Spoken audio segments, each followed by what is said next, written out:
What's up guys, my name is Ivan Valdovinos and I create videos on graduate school life and advice, so if you are new here, consider subscribing.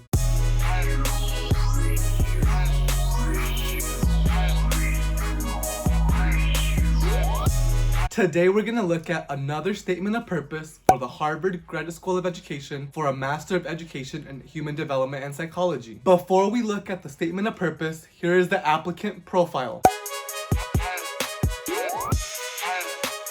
Alright guys, let's begin reading the statement of purpose. On my first day of college, listening to the university president speak at the president's convocation, I thought I had everything planned out. The entire freshman class was seated by college, with the exception of a small section of undeclared students. I remember the president saying that this group represented the typical college student. He continued to say that the average college student changes their major 3 times and that many of us would likely change our majors. As it turns out, he was right. I did represent the typical student and changed my major, but my experiences have been anything but typical. So this applicant sets the stage really well. What she does is she actually tells an anecdote or a story about her first day of college. And I like that idea because it really helps the reader get into her life and her thoughts. All right, let's move on. I started my college freshman year as a pre-med health science major. During the spring semester of my freshman year, I realized health science was not for me and switched to behavioral neuroscience the following fall. As one of the major requirements, I had to take a psychology elective. I chose to take developmental psychology, which is one of the best academic decisions I have made to date. One of the assignments for my developmental class was an in-class observation where we observed children and their parents and wrote a term paper discussing their visit while incorporating theoretical concepts. I absolutely loved working on it and was excited to apply theory to a real-life setting. The amount of interest I felt in my developmental psychology class was far greater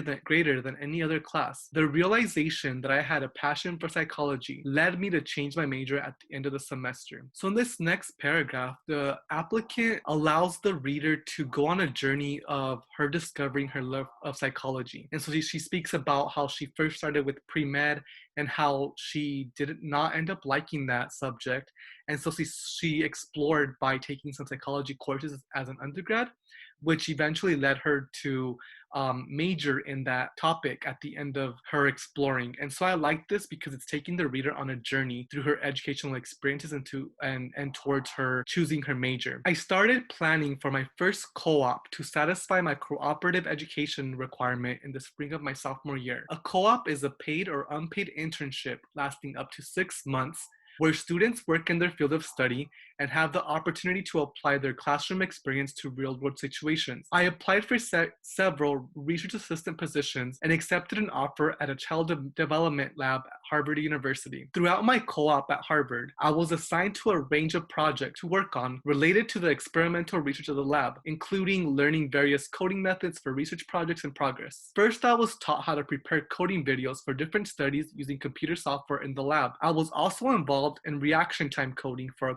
cross-cultural study that took place in Uganda. These coding tasks provided me with an exposure to research methods, but it also strengthened my specificity and precision as a future scientist. In addition to working on daily tasks, I attended weekly lab meetings. One of my assignments as an RA was to write and give an article summary at a scheduled lab meeting. My assigned article was about pedagogy, something I had never heard of before. I found the article fascinating and wanted to learn more. After my co-op ended, I stayed on as a part-time RA to work specifically on the graduate student's pedagogy study. Through my experience at Harvard, I gained an attention to detail from the various coding tasks assigned. Additionally, working on the pedagogy study led to my growing interest in how children learn and the factors that influence the learning outcomes, both in and outside of the classroom. To plan for my second and final co-op, I discussed various options with my professor and co-op advisor, and this time I wanted to explore both educational and developmental psychology. After searching through different research labs online with the help of my professor, I applied and accepted 2 separate co-ops for the summer and fall of my senior year. So in these next few paragraphs, the student starts talking about her research experience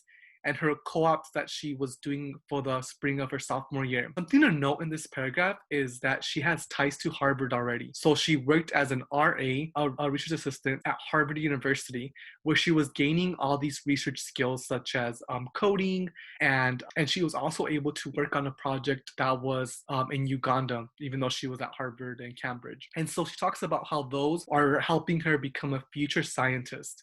And so I think that that's a smart idea. So if you do have research experience, definitely talk about that. But also, if you don't, start seeking those opportunities now. That way, you're able to speak about those in your statement of purpose. Okay, so let's move on. My summer co-op consisted of a summer research internship at the Yale Center for Emotional Intelligence with a focus on applied research. During my internship, I was assigned to two research projects. One involved using statistical methods to measure factors such as school climate and student outcomes. The other involved implementing an emotional intelligence curriculum in preschool classrooms. Throughout the summer, I discovered I loved working on the combination of the two projects. I was able to explore the educational and developmental psychology literature while learning about advanced statistical methods to analyze data in the field. To commemorate my internship, I presented a 40-minute talk to center staff summarizing my summer work. In addition, I submitted a poster to the SRCD Developmental Methods Conference highlighting my work. The poster was accepted and I presented at my first research conference in the fall, where I received research advice from senior researchers and saw some of the current research of the field. My internship at Yale provided me with opportunities that strengthened my analytical skills through the variety of assignments involving creating new solutions to current research and critically reviewing prior research. I was constantly challenged to think outside of the box and to come up with new ways to tackle the research questions faced in each of the two projects. So in this next paragraph, the student continues to talk about her research experience. She talks about going she talks about working at the Yale Center for Emotional Intelligence and how she was able to learn statistical methods in one of her research projects. And then she ends that with talking about her experience attending a research conference. And so this goes back to her main goal of becoming a research scientist and merging education and developmental psychology.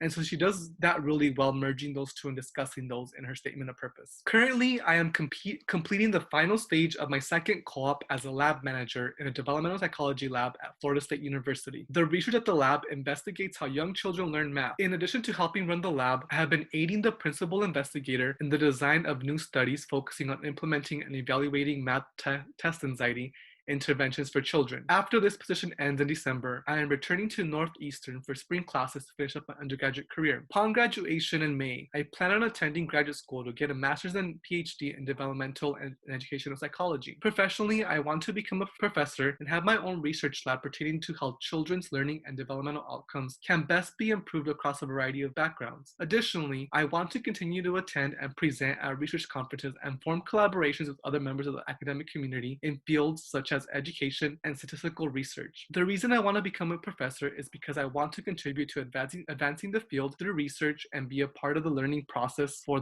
future generations at the same time, while constantly being able to learn more about myself. So in this next paragraph, she speaks more about research and her co-op with Florida State University. I think this statement of purpose is really unique because it is focused on research, but also because she has worked at various research sites and projects. So she started off with working at Harvard University, then she went to Yale, and now she's at Florida State. So it's showing her diversity in research and in different labs, and how she's gaining all these skills to eventually become a professor and researcher in her field. And so in this next paragraph here, she discusses her goals a little bit more, and of her wanting to be a researcher and professor, and how she plans to pursue a PhD once she graduates from her undergrad and from the master's program. One of the first things that sparked my interest in the Harvard Graduate School of Education was the emphasis on the importance of both practice and theory. Through the completion of my co-ops, I have experienced firsthand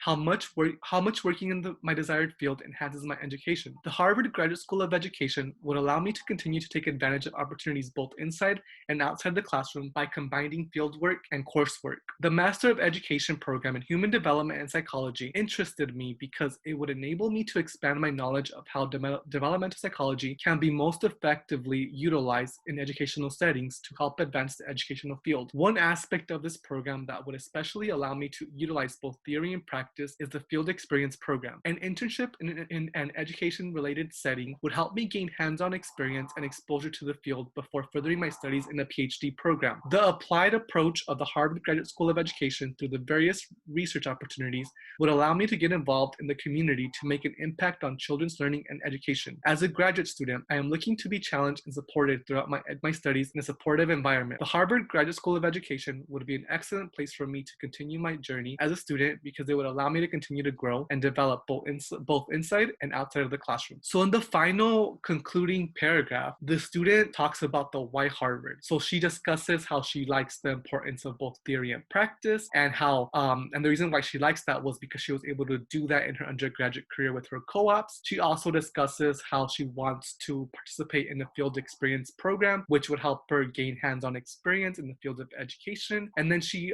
talks about how she wants to make an impact on children's learning and education through research, and Harvard's going to allow her to get that. And then she discusses finally that she wants to be challenged and supportive. And I feel like the Harvard Graduate School of Education does both of those, and is a good point to make. And she probably went on their website and saw that that's something that they value in this community. All right, so that concludes the statement of purpose. If you have questions or concerns or just comments, please put those in the comments down below, and I will look at them and answer you back. And yeah, stay tuned to more videos on statement of purposes. If you enjoyed today's video, please give it a like and subscribe. Leave me comments down below and I will get to you as soon as I can. I will see you in the next video.